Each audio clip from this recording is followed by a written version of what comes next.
આયમુતે શરણે નમો સદગુરુ શ્રી ભગવંત સદગુરુ મહારાજ.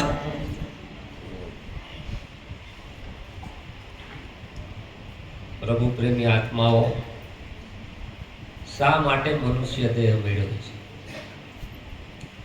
કેટલા દિવસ ત્યાં જોઈએ છે, કાંઈક તો સમજાય છે, નકર કોઈ આવે, કોઈ શબ્દ આપી શકે છે, કોઈ શબ્દ આપી શકતા નથી. શા માટે મનુષ્ય દેહ મેળવ્યો છે? આવ્યો પણ જાણ્યો નહીં માનવ દેહનો મરમ, શેર લોટને કારણે કોટીક બાંધા. આ મનુષ્ય દેહનો મરમ કોઈ મહાપુરુષ મળે ત્યારે સમજાવે. તારે અહીંયા આવવાનું કઈ કારણ છે. ફેરા 84 ના ફરતું આવ્યો, 84 લાખ યોનિમાંથી પસાર થાતા મનુષ્ય દેહ મળ્યો. મનુષ્ય દેહ એટલે દ્વાર મળ્યો, દ્વાર એટલે દરવાજો મળ્યો, દરવાજો એટલે મોકો મળ્યો, મોકો એટલે આ અવસર છે.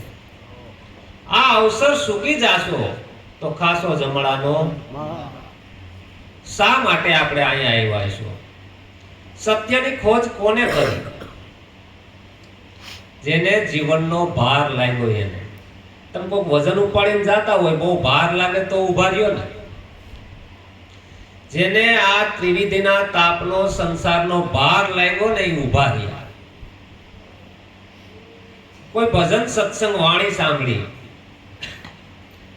કોઈ પરમાત્માનું નામ સાંભળ્યું, કોઈ સત્સંગની અંદર ગયા તો સત્યની ખોજ લાગી. અને શું લાગી? કે સત્ય વસ્તુ હશે શું? મારા દાદાના દાદા બધા દેહ છોડીને વયા ગયા. અમુક સમય માટે બધા યાદ કરે છે, પછી પાછા બધા ભૂલી ગયા છે. આ તો હીરો ભોગે જઈએ ઢેલે હાથ લઈ આવ્યો, ઉત્તમ અવસર એળે વયો જાય. જ્યારે એને પૂરેપૂરી લગ્ની લાગે, અંદરથી વિહવળતા આવે અને સત્યની ખોજ, સત્યનો એને સંકલ્પ ઉઠે, એટલે સત વસ્તુ એને મળી રહે. તમારે તરસ ખાલી લગાડવાની છે. આપણને તરસ લાગે ને એટલે પાણી પરમાત્માએ બનાવ્યું છે, નથી બનાવ્યું? એમ જેને પ્યાસ લાગી ને સત્યની, એટલે સત્ય મળી રહે છે. એક આપણે પ્યાસ લગાડવાની છે સત્ય માટે. જો સત્યની પ્યાસ લાગે અને સત્સંગની અંદર એટલી બધી લગ્ની લાગે, એમ કરતા કરતા કરતા પેલા શાસ્ત્રોનો અભ્યાસ કરે, ઘણા ખરા ખૂબ પોતે પરમાત્માને, પણ જડે કોઈ મહાપુરુષ મળ્યા. ગૌતમ 4 વેદમાં ગોતે, કથી મહાવીર પ્રભુએ શાન બતાવી, તારા વિના બીજો કોઈ, તારા સિવા બીજો કોઈ છે? તમે વિચાર કરો ને, તુહી નામ તારણ ધરો ઉસકા ધારણ, ખબર છે ખુદાને. કારણ કે બાળકનો જન્મ થાય છે એ તો પરમાત્મા વ્યવસ્થા કરે છે, નકર આપણાથી શું થાય? ખબર છે ખુદાને.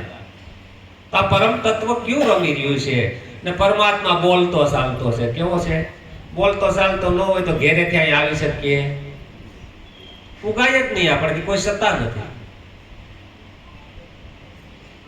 જ્યારે કોઈ સંત મળી જાય આને, ત્યારે એને ઉભો રાખે, ભાઈ તું કોણ છે? તું ક્યાંથી આવ્યો છે અને ક્યાં જવાનો? હરેક તું કોણ ને ક્યાંનો રહેનાર? આરે વિશ્વમાં તું ક્યાંથી આવ્યો? ક્યાંથી આવ્યો ભાઈ આ વિશ્વમાં? હરેક પેલા તારો કેવો હતો દીદાર? આપણો જન્મ થયો પેલા આપણે ક્યાં આવીશું? શાસ્ત્રો રસાણા નહોતા સૃષ્ટિમાં, એથી આગળ કહો ને શું હતું? સંતો જો આગળ જ હાલે છે એમ. શાસ્ત્રોની રચના નહોતી થઈ, તેથી આગળ કહો ને શું હતું? હરેક નહોતા બ્રહ્માએ વેદ સર્જ્યા, બ્રહ્માએ વેદ 4, એથી આગળ કહો ને શું હતું? આપી રે શકાય તો તમે ઉત્તર આપજો. હરેક તું કોણ ને ક્યાંનો રહેનાર? આરે વિશ્વમાં ક્યાંથી આવ્યા આપણે? આ વિશ્વમાં આપણે આવ્યા ક્યાંથી છે? આ શરીર, આ દેહનો આપણો જન્મ થયો એ પહેલા આપણે ક્યાં આવીશું? એક દાદા અભણ હતા, મુસાફરી કરે. આમ એક બહુ ભણેલ ગણેલ નામ, થોડોક ચાલાક બુદ્ધિ વાળો માણસ, શાસ્ત્રોનો બધો અભ્યાસ કરેલો, દાદા થોડાક અભણ. એટલે ઓલા એક કે આપણે કે પ્રશ્નોત્તરી કરીએ, દાદા ભાઈ હું અભણ માણસ છું, મને શું આવડે? ઓલો કે પણ આપણે શરત કે હું હારો તો મારે 1000 દેવાના, તમે હારો 500 દેવાના. દાદા ને નાખ્યા લાલચમાં. દાદા મને બીજી કાંઈ ખબર ન પડે, પણ ગુરુનો બાળક શું બીજી મને લાંબી ખબર પડતી? એક તો અભણ માણસ છું, ગામડામાં રહું છું. એટલે ઓલો થોડોક કે કાંઈ વાંધો નહીં, તો દાદાને કે પૂછો તમે પહેલા પ્રશ્ન. દાદા ભાઈ તું પૂછતી નહીં, તમે પૂછો, તમે અભણ છો, હું પૂછીશ, તમે ખોટા અટવાવ ને. એટલે દાદાએ પહેલો પ્રશ્ન કર્યો કે તમારો આ જન્મ થયો એ પહેલા તમે ક્યાં હતા? શાસ્ત્રમાં બધી ગોતે પણ એ કઈ મળે નહીં. કે દાદા ખરેખર ના મૂંઝાણા. એ કે ઓલા ભાઈ જુવાન માણા હતો એ કે આવ્યો દાદા 1000 રૂપિયા. ઓલાને પાછી લાલચ તે 1000 તો વસૂલ કરવાના છે. દાદાને કે દાદા ભાઈ મને કઈ ખબર પડે નહીં, તમારે તો 500 દેવાનું છે, દેવાનું તો મારે 1000 છે ને. દાદા કે ભાઈ મને ખબર નહીં, છતાં પૂછું તને, આ દેહ પડશે પછી ક્યાં જવાના તમે? આવું કોઈ પૂછે નહીં, શાસ્ત્રો ખૂબ તપાસે, આમાં કાંઈ મળે. કાયા પડશે ને અંશો ક્યાં જાય સમાશે, એ ઘર બતલાવી અમને દેજો આટલો સંદેશો મારા ગુરુજીને. આ નક્કી પણ થાય, શું થાય? આ દેહ પડી જાય, આ અંશો ક્યાં જઈ સમાશે? અહીં લાલજી મહારાજ જે પહેલા પ્રશ્નનો જવાબ લાલજી મહારાજ આપે છે, હરેક તું કોણને ક્યાંનો રહેનાર, આ વિશ્વમાં ક્યાંથી આવ્યા આપણે? હરેક પેલા કેવો હતો દેદાર, કેવો આપણો દેદાર છે. આપણે તો જેને ઘરે તમારે બહુ પૈસા વાળો કદાચ જન્મ થવું હોય તો મોટા ઉદ્યોગપતિ ત્યાં જન્મ લઈ લ્યો તો એને કઈ કર્મ કરવું પડે કે ડાયરેક્ટ પૈસા વાળો થઈ જાય? દાખલા તરીકે ધીરુભાઈ અંબાણીના છોકરા છે, ત્યાં કોઈ છોકરાનો જન્મ થાય તો કાંઈ કા ધનાઢ્ય ન થઈ જાય? આખી જિંદગી મહેનત કરો તો કેવડું છે આ કર્મની રચના? હવે આ કહે છે અરે તું કોણને ક્યાંનો રહેનાર, એ પણ ખબર નથી. અહીંયા કીધું કે આ દેહ પડે પછી આપણે ક્યાં જવાના છે. ઓલો ભાઈ કે ખબર છે, આલ્યો 1000 2000 આવી ગયા કે બાપાએ કરી કોઈ કરે. આ પાછું કોઈ કહેવાય નહીં કે હું હારી ગયો એમ, કારણ કે ભણેલ ગણેલ હોય ને પાછો નમે નહીં કોઈને. એ કે હજી એક પ્રશ્ન પૂછો દાદા. દાદા ભાઈ રહેવા દો ને, મને કઈ ખબર છે. એટલે પૂછો. દાદા કે અટાણે તમે ક્યાં છો? મારી નહીં કઈ. મેં કે મારે અભ્યાસ કરવો છે, મને થોડુંક કયો નહીં. મેં કીધું તમને હાવ સીધી વાત કરું, અટાણે ક્યાં છો? મને કે એ કઈ ખબર પડતી. અટાણે ક્યાં આપણે સહી એ પણ આપણને ખબર છે. ત્રણેય પ્રશ્ન મહત્વના છે. કેવા છે? અત્યારે ક્યાં સહી આપણે હાલમાં એ પણ આપણને ખબર. આ દેહ પેલા ક્યાં હતા એ પણ ખબર. આ દેહ પડશે તે ક્યાં જાશું એ પણ ખબર. તો હું આપણે વાત કરી, મને બધી ખબર છે. ખોટું બોલીએ કે નથી બોલતા, મને બધી ખબર પડે. શું ખબર પડે? આ સામાન્ય પ્રશ્નોનો ઉત્તર કોઈ આપી શકે એમ અત્યારે ક્યાં સહી એ ખબર નથી. આની જેને ભાળ થઈ, જ્યાં બેઠા ત્યાં તમે 3000 આયરો કે બાપા વંદન કરું છું તમને. આ મને આ ક્યાંય કોઈ વસ્તુનો ખ્યાલ નહોતો, પણ મારો અંદરથી જાગી ગયો છે કે આ મૂળ રહસ્ય લખવામાં આવતું. મૂળ રહસ્ય લખી શકાય નહીં.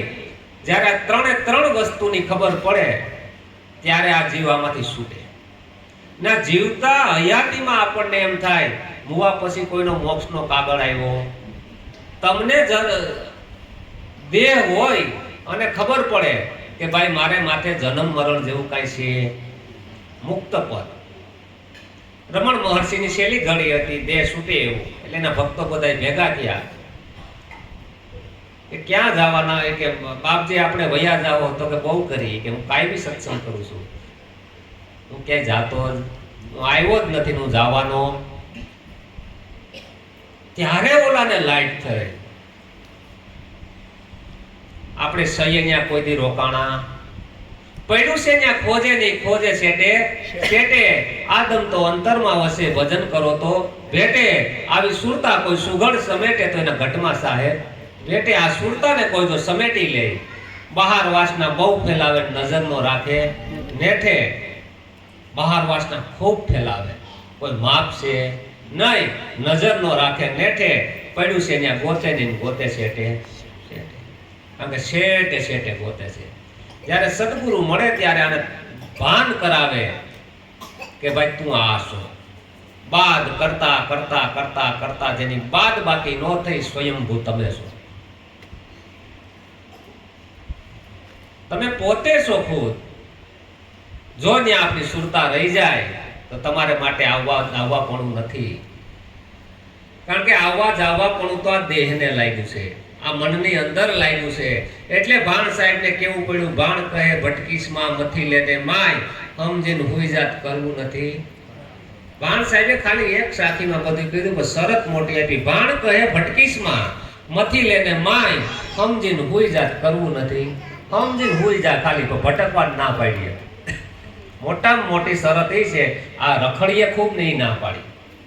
કારણ કે આને રખડવાની એટલી બધી આદત છે ને, બહુ દૂર દૂર દૂર વયો જાય છે.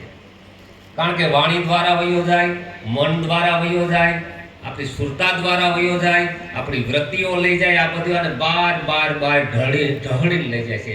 એટલે કબીર સાહેબે 3 દોષ મનના ગણાવ્યા છે કે સોના ત્યજના સહેલ ઓર સ્ત્રિયા કા ને. 3 વસ્તુ કબીર કે છૂટવી બહુ મુશ્કેલ, માન, બડાઈ ને ઈર્ષા. માન છૂટે નહીં આને કોઈ વાતે. 3 દોષ મનના ગણાવ્યા. ક્યાં ગણાવ્યા? 3 દોષ જો આને છૂટી જાય, માન, બડાઈ ને ઈર્ષા. કારણ કે માન રે મૂકીને તમે આવો મેદાનમાં પાનબાઈ. કારણ કે માન આ મૂકી શકતો, માનીપણું જો મૂકી દે તો મોક્ષ તમારે માથે જાજો શેટો છે, નજીકમાં નજીક પડ્યો છે. પણ માન એક, અને ગમે ત્યાં જાય ત્યાં આને મનને માન બહુ જોઈએ. આજ તો અમને આવો આવો અમને હરખા બોલાવ્યા નહીં. આજ તો કારણ કે મનને શું છે, ભારે ભારે રહેવું જોઈએ. આ માન છૂટે, બળાય. કારણ કે આને મોટાઈ બહુ જોઈએ, માન અને બળાઈ. આ મોટાઈમાંથી મોટું થવું છે, ક્યાંય નામના મેળવવી છે, પ્રતિષ્ઠા મેળવવી છે, અનેક રીતે આ વિતરાયેલું છે મનનું. માન જોઈએ છે, બળાઈ જોઈએ છે. આને હકીકત બધાય સર્ટિફિકેટ કેવા ભેગા કરે છે, શમશાન સુધીના. શમશાને બધાય સર્ટિફિકેટ બળી જાય છે ને છેવટે પાછો હીરો ડેલે ભોગે જઈ આવે, ડેલે હાથ દઈ આવે છે. અને ત્રીજી વસ્તુ છે ઈર્ષા. આ જીવને ઈર્ષા છૂટતી. જો ઈર્ષા છૂટી ગઈ, તમારે જો બાજુ વાળો જ બાજુ વાળાની પતંગ કાપશે, બીજા ગામના કોઈ કાપવા આવે. આપણે પાકિસ્તાનમાં ગમે એ થાય, આપણને વાંધો નજીકમાં જ વાંધો હોય. શું હોય? ઈર્ષા છૂટે. આ નજીકની વસ્તુ છે બધી. નજીકમાં આપણી નજર જાતી. આ 3 દોષ મનની અંદર પડ્યા છે. આ દોષનું મહાપુરુષોએ નિરીક્ષણ કર્યું. કબીર સાહેબ તો બહુ મહાપુરુષ હતા, એને બરાબર જોયું. એટલે કીધું કે આ 3 વસ્તુ છોડવીને બહુ દુર્લભ છે, પણ અભ્યાસ દ્વારા છૂટી શકે છે. જ્યારે હનુમાનજી લંકામાં જાય છે ને, એટલે સુરસા પડસાયા પકડે છે. સુરસા એટલે ઈર્ષા. ઈર્ષા શું કરે? પડસા યસ પકડે, કોઈને રહેવા દે. હા, ઈર્ષા છે. આવી છે ઈર્ષા ઝાપડી, લાયું લગાડી અંગો અંગમાય. આ જીવને ભારે વળગ્યું, ભૂતળું નક્કી થવા દેતું નથી નામ. હવે ઈર્ષા એવી ઝાપડી છે ને, કાંઈ લેવા દેવા ન હોય તથા એને હળગાવ્યા. હે, આવી ઈર્ષા ઝાપડીને લાયું લગાડી. હે કે હુવા ન દે, હે કે નીંદર કરવા ન દે. નકર હકીકતમાં આપણે કાંઈ એને લેવા દેવા નથી ને. બાજુવાળા બેન વધારે સારું થાય, તમારે મારે શું વાંધો હોય કઈ. પણ ઈર્ષાનો સ્વભાવ એવો છે. શું છે? સંતો આને ઓળખી ગયા કે આ કામ ઈર્ષાનું છે. આ મનના દોષ છે. પછી મહાપુરુષો કહે કે આ તનના 3 દોષ છે. આ શરીર છે ને, એના 3 દોષ છે. આનાથી એક ખોટું બોલાય.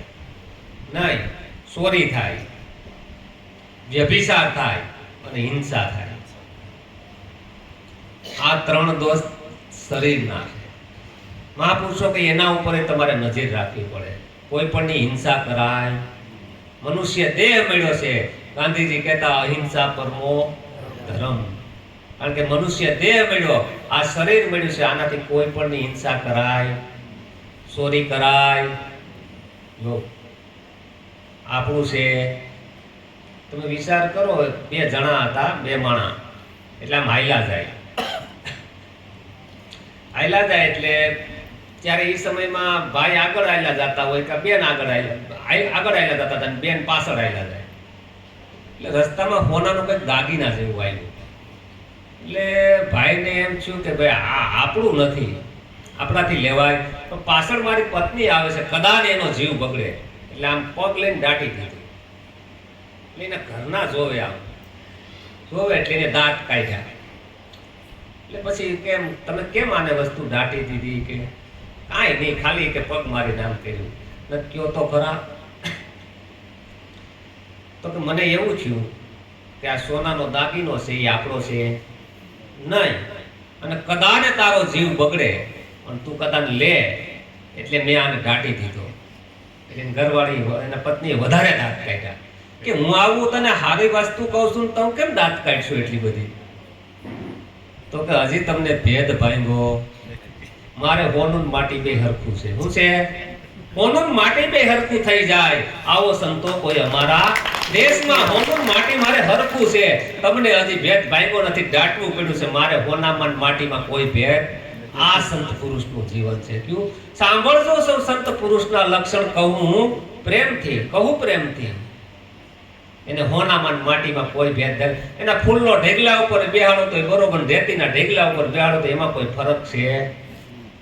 હા, આવું જીવન થઈ ગયું છે. એટલે કીધું ને સંતોએ, કોઈ આવો સંતો અમારા દેશમાં જ્યાં હોનું માટી બે એક થઈ જાય. હોનાના માટીમાં કાંઈ.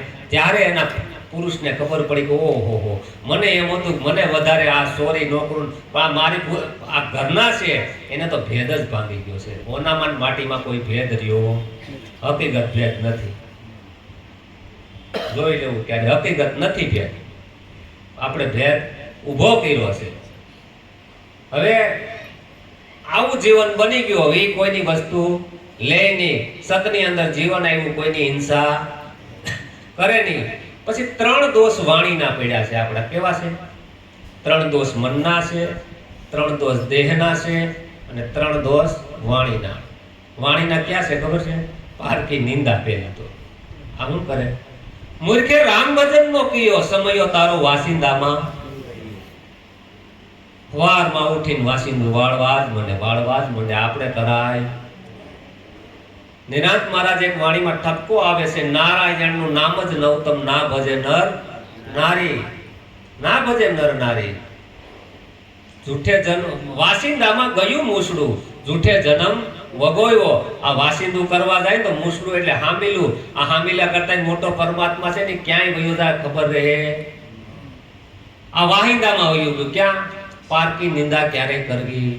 નિંદા કરાઈ નઠારી લાગે, સમરે શ્રી રણછોડ. આવા નર અવનીમાં ઓછા, બીજા તો લાખ ને કરોડ. કોઈની રમણ મહર્ષિ એમ કહેતા, હાયલો જાતો હોય તો બોવડીની નિંદાઈ ન કરતો. એ પાણો મારશો ને એટલે તમને બોર આપશે. આપે કે ન આપે? તમે હું માર્યો? પરોપકારી જેનો પરોપકારી છે. જો આપણે પાણો મારીએ ને એવું આપે ફળ આપે છે. ઝાડ પરોપકારી છે. પારકી નિંદા કરવી, નિંદા કરીને એટલે આપણે કોઈનું નિંદામણ કરીએ. નિંદા કોને કહેવાય? એ પણ પાછું સોફેટ કરજો. તમારા વિશે મને પાકી ખબર ન હોય ને ભેળીને વાત કરી નાખું ને, મોટામાં મોટી નિંદા છે. મોટામાં મોટી નિંદા ક્યારેય કરવું? પારકી નિંદા એ વાણીનો દોષ છે. જૂઠું બોલવું, આનાથી ખોટું બોલવું ને એ પણ વાણીનો દોષ છે. ખોટું ક્યારે બોલાય? ગુરુજીના નામની માળા છે. લોકમાં ખોટું બોલાય નહીં, ખોટું લેવાય નહીં. અવળું ન હલાય. જો આપણાથી ઘરમાં આપણે કરે અવળો હાલે છે, અવળું હલાય ને એવો માળા છે. અવળું પણ હલાય. જૂઠું એક જૂઠું બોલીએ ને એને હાસું કરવા માટે અનેક જૂઠનો સહારો લેવો પડે કે નહીં? ખોટું ક્યારે બોલવું? સત્યમય જીવન. જો આવું નિષ્ઠા બંધાય ને, હવે તમને કહી દઉં, એક સોર સત્સંગમાં જાય, સત્સંગમાં જાય ને, પણ એ કે એક દી ગયો એટલે કે મારે સત્સંગમાં ન થવું, એટલે માઇકમાં કે કેમ ન આવતા ભાઈ? તો કે ભાઈ મારે ચોરી કરવી ને હું કે આવું કે સત્સંગમાં. તો કે તારો ધંધો છે ને, તો બોલજે હાસું. ઈ કે આવ્યો સત્સંગમાં અને રેડી રજવાડામાં ચોરી કરવા ગયો ને, પોતે હામો રાજા નગરમાં પેરો દેતો તો ને સાદા વેશમાં મળ્યા એને. એ ક્યાં જાશો? ઈ કે ચોરી કરવા. ક્યાં ચોરી કરવી? તો કે રાજાના તિજોરી તોડવાની છે. હાલ તો કાંઈ વાંધો નહીં, કેટલો ખાસો છે જોઈએ.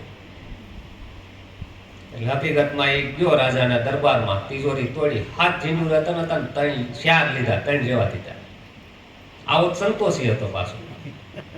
નકર તો ઓલા આપણા પશુની જેમ સરવા જાય, ભારો બાંધીને ન થાવ, આ ભારો બાંધીને આવ્યો માણસ. એ સરવા જાય ભારો નહીં બાંધીને આવે. 4 લીધા, 3 જેવા દીધા. પાછો રાજાને સામો મળ્યો કે ક્યાં કરી ચોરી? તો કે હવ. કેટલા ઝીંડું રતન લીધા? તો કે 4. રાજાને ખબર 3 તિજોરીમાં. સવારમાં તો નગરમાંથી ચોરી થઈ. ઓલો પ્રધાન હતો ને, ત્યાં જઈ હોય કે બધા ઝીંડું રતન ચોરાઈ ગયા. કે હાલું છે દાડીમાં કે બધા એક ઝીંડો રતન અટાણે તિજોરીમાં છે. આ ચોરને ઓળખતો હતો. પ્રધાનને કે હાસું બોલ? તો કે હાસું બોલું છું. દંડ ફટકારવામાં આવશે તો મને હાસું બોલું છું. ચોરને કર્યો હાજર. કે ભાઈ તે કાલ રાજમાં ચોરી કરી? તો કે હા. ખોટું બોલવાનું નહોતું જોવે. ઊંધીમાં તો કે જે થાવું એ થાય, જે થાય એ થાય, એને નક્કી કર્યું. કે ચોરી કરી? તો કે હા. હું તોડી? તો તિજોરી. હું લીધું? તો કે ઝીંડું રતન. કેટલા લીધા? તો કે 4. કેટલા બાકી હતા? અંદર 3. પ્રધાનને કાંઈ આવે. આ મને રાતે મળ્યો તો ચોરી કરવા આવવાનો તો ને, એ પણ મને ખબર હતી. હવે હા શું બોલ? કે 3 હું ઘેર લઈ ગયો. કે આને પ્રધાન બનાવો, આને પ્રધાન બનાવો. એ કે આ છે એવું હયા કરતો, આને પ્રધાન બનાવો, કારણ કે સત્યની અંદર તાકાત છે. જેવું એટલે કીધું સદગુરુ શબ્દ કોઈ વિરલે પકડ્યા. જેને સદગુરુનો એક શબ્દ પકડાઈ ગયો અને સતની અંદર જીવન આવી ગયું, તો સત્યમય જીવન બની ગયું. ગાંધીજી કે હું સતની અંદર ડોકું કરવા ગયો અને બાપુ બની ગયો. સત્યના પ્રયોગોમાં લખે છે ગાંધીજી, હું ડોકું કરવા ગયો અને બાપુ બની ગયો. સત્યમય જીવન આવ્યું. ત્રીજો દોષ છે કઠોર શબ્દ. કોઈને કઠોર શબ્દ કેવો, કડક શબ્દ નો કેવો. ક્યારે કડક શબ્દ ખબર છે ને, કોઈક આપઘાતે કરી નાખે, ક્યારે ઘરની અંદર કે ગમે ત્યાં આપઘાત કરી નાખે. કોકને કેટલું ખોટું લાગી જાય. એટલે મીઠા બોર કોને કહેવાય? બોલ છે ને, ઈ સબરીના મીઠા લાગ્યા. ઓલા બોર કાયમ સાકીને રાખવાના નોય. મારે તારા ભાવ હતો ભરપૂર, મીઠા લાગ્યા તારા બોલ. બોલ નહીં, મીઠા લાગ્યા તારા બોલ. મારી કાયમી પોકારે હે રામ. મારી તારો ભાવ હતો. સાખીને શબ્દ ફેંકે છે. કોઈને ખોટું નથી લાગતું ને, કોઈને આ ખોટું લાગે તો ખાટો શબ્દ બોર. કેવું કહેવાય? અને આનંદ આવે તો મીઠા બોર છે, ખોટું લાગે તો ખાટું બોર છે, અને મીઠા લાગે તો મધુર બોર છે. આ મારી તારો ભાવ હતો ભરપૂર, તારા મીઠા લાગ્યા બોલ. આ બોલ, આ સાખીને શબ્દ ફેંકે. ખરેખર બહુ ગૂઢ રહસ્ય પડ્યું છે. ઈશારા હોય તો જો આ ઈશારા સમજાઈ જાય ને, તો જ્યાં બેઠા ત્યાં આનંદ છે. ક્યાંય આનંદ લેવા જવાનો નથી. મનુષ્ય દેહ મળ્યો છે, મોક્ષનું સાધન મળ્યું છે. આપણે જ્યાં આ વારે અવસર મળે, સંતો કહે છે ને, આરે અવસર સૂકી જાઓ તો ખાસો જમણાના માર. તમે પ્રીતુરે કરો તો ગુરુના વસનમાં, બીજું સર્વે માયા કેરો. પણ બધો માયા કેરો ફંદ છે. જો એક સદગુરુનું સત વસન મળી ગયું અને એની એને પ્રીત બંધાઈ ગઈ, તો તમને આ જગતમાં કોઈ ક્યાંય લઈ જઈ શકે એમ નથી. આ વારે અવસર ન મળે. ખરેખર એટલો સરળ માર્ગ છે પરમાત્માને મળવાનો, પણ જીવન આપણે બનાવવું પડે. જે સદગુરુએ સંતોએ બતાવ્યું ને એ રાહે જીવવું પડે. એ તો એક દ્રષ્ટિ આપી દે છે, આ દ્રષ્ટિથી આ જગતની અંદર રહેવાનું છે. પણ ખરેખર જો એ દ્રષ્ટિ સમજાઈ ગઈ તો આની અંદર રહેતા રહેતા પછી અસત્ય તમને ને મને અડી શકે. કારણ કે કાદવની અંદર કમળ હોય, પણ કાદવ કમળને સ્પર્શ કરે ને આમ કાદવથી કમળ ઊંચું હોય ને, એમાં આ જગતની અંદર રહેવા છતાં જગતના તમને જે કાદવ કિશળ છે, જે બધું કાવા દાવા છે, કૂળ કપટ છે, એ તમને જ મને કોઈ સ્પર્શ કરી શકે? કોઈ સ્પર્શ કરી શકે એવું નથી. અને સેજે સેજે આ ભવસાગર તરાય એવું છે. કારણ કે ભવસાગરની ભૂલવણી છે. આ ભવસાગરની અંદર ભૂલા ન પડીએ ને એનું ખાસ ધ્યાન રાખવાનું છે. બહુ સમજીને રહેવાનું છે. કારણ કે મનુષ્ય દેહ આપણને એમણે મળ્યો નથી. કંઈક અડધું કપાવી ગયા, કોઈક પોણો પંથ કાપી ગયા, કોઈ કેટલોય પંથ કાપી ગયા, કોકને થોડોક દેહ રહ્યો છે. આ પાછો કઈ ઝાઝો સમય છે? પાથી રે સોટીને પંથ ઘણો દૂર, કોઈ સાઈ મુંજા મેરુ રે કરો તો કોઈ અમને એવા સંત મળે. નિરખું નેનુમાં ભરપૂર, દરડેથી નહીં રાખવું હરિત અને દૂર. આ તો પરમાત્મા નેનુમાં નિરખાય એવો છે. કેવો છે? નિરખું નેનુમાં ભરપૂર, દરડેથી નહીં જાણું હરિત અને દૂર. સાઈ મુંજા મેરુ રે કરો તો કોઈ અમને એવા સંત મળે. કોઈ એવા હે પરમાત્મા, હે સદગુરુ મહારાજ, કોઈ એવા સંત અમને મળી જાય. એટલે રામાયણની અંદર કેવું પડ્યું? પ્રથમ ભક્તિ સંતન કર સંગા. પહેલી જ ભક્તિ કોઈ સંતનો સંગ કરી. સંત કોને કહેવાય? કે જેની કોઈ સ્પૃહા નથી, કોઈ ઈચ્છા નહીં. એટલે સતારને કેવું પડ્યું? નિષ્પૃહી બની જગમે વિસરે, બોલે સાવ મિલે યા ધૂપ મિલે. સતબોધ આવી જગતમાં કહે. શું કીધું ને જગતમાં આવી? નિષ્પૃહી કોને કહેવાય? કોઈ પોતાની સ્પૃહા છે. સતબોધા જગતને કીધું. શું કીધું? સતબોધા આવી જગત મેં કહે, ભલે સાવ મિલે યા ધૂપ મિલે. જો આનંદ સંત ફકીર કરે વો આનંદ નહીં અમીરી મેં. જો સંતોએ અને ફકીરોએ જે આનંદ કર્યો છે એવો આનંદ ક્યાંય મળે એવો નથી. આપણે થોડાક વહેલા છોડવાના છે. એટલે બાપા 10-12 મિનિટ લઈ લો. સદગુરુ મહારાજ